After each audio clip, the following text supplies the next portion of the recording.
ESPN Plus Hockey Night, presented by New Amsterdam Vodka.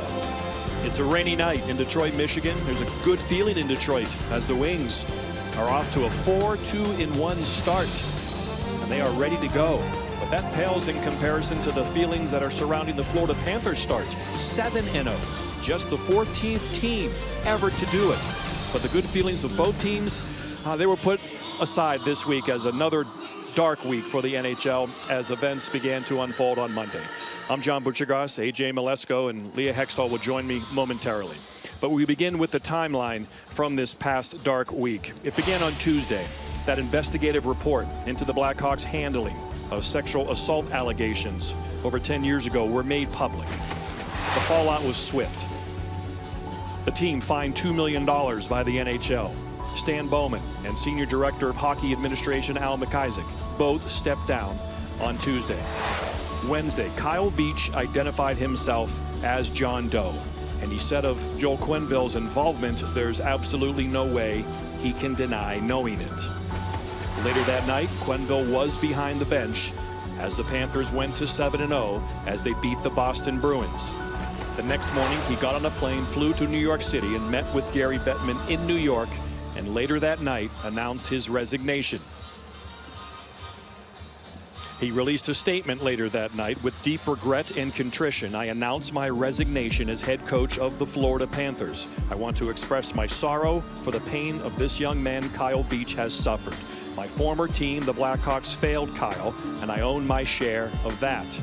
Quenneville went on, I want to reflect on how all of this happened and take the time to educate myself on ensuring hockey spaces are safe for everyone. Gary Bettman then releases a statement. Following a meeting with Mr. Quenneville that took place this afternoon in my office, all parties agreed that it was no longer appropriate that he continue to serve as Florida's head coach. I admire Kyle Beach for his courage and coming forward. I'm appalled that he was so poorly supported upon making his initial claim and in the 11 years since, and am sorry for all he has endured. Leah Hextall caught up with Panthers GM Bill Zito before the game. Bill, last night your head coach Joel Quenneville, he resigned. What led to that resignation? Well, I think that was the culmination of a series of events over the last 48 hours that have been harrowing, very trying for our group, for everybody really in our sport.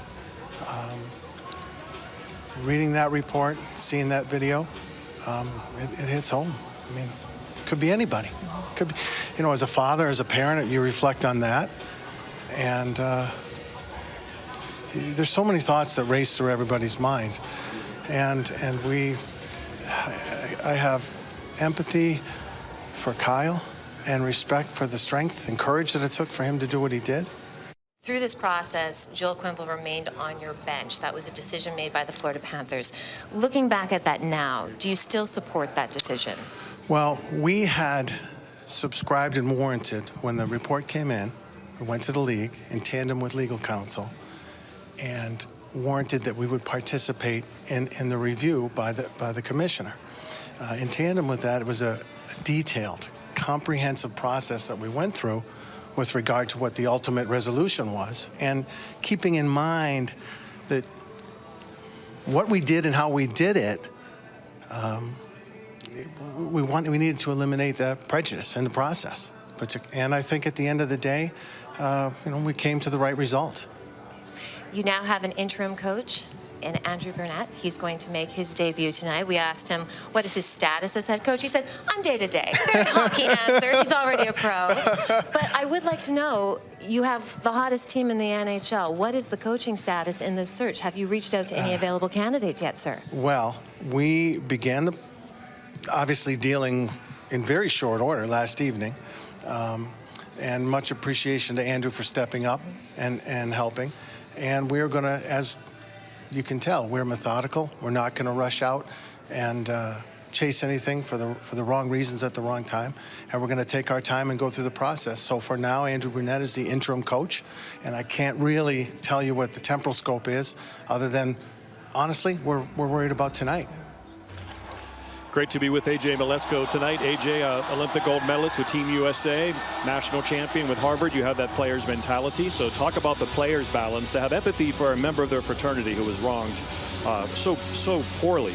And they have to play a game. This is their job. Yeah, and that's the tough balance. That's a delicate balance for these guys, and it goes beyond this game, and it goes beyond these teams. Frankly, it goes beyond the NHL. This is a human issue. You and I spent some time at the arena this morning, and the general feeling around the players was empathy for Kyle Beach, and it was certainly honoring his courage. But I think for them, the best way to honor that courage is to go out and play their hearts out, and it's going to be a bit of a relief for them to step on the ice, move forward in their quest. And in that way, they're a brotherhood, these hockey players, and they're going to do it for Kyle Beach.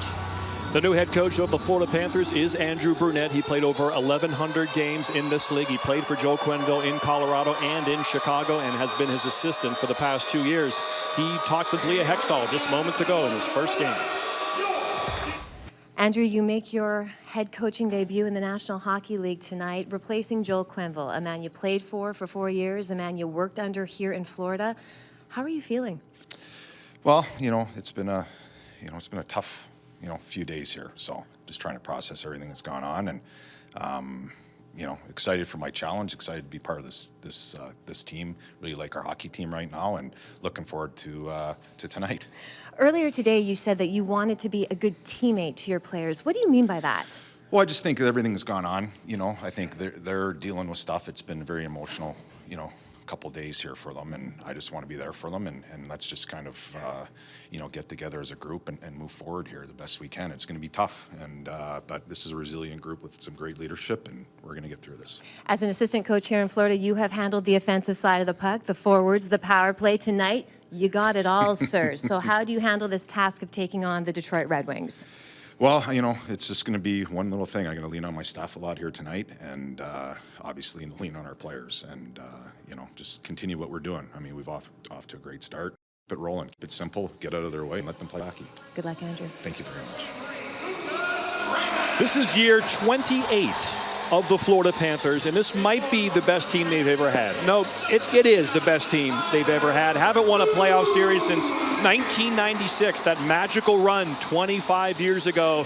We are moments away from puck drop, but back to the boys in the studio. Arda, give us your final thoughts there from Connecticut. Thank you very much, Bougie. During the intermissions, you will see Rick DiPietro, myself, and of course John Tortorella. So Leah Hextall asked Bill Zito the question whether they've asked any candidate or talked to any candidates for a possible head coaching job. A lot of people are saying maybe John Tortorella might be the next candidate or strong candidate for that job. Have you had any contact with the Panthers organization? None.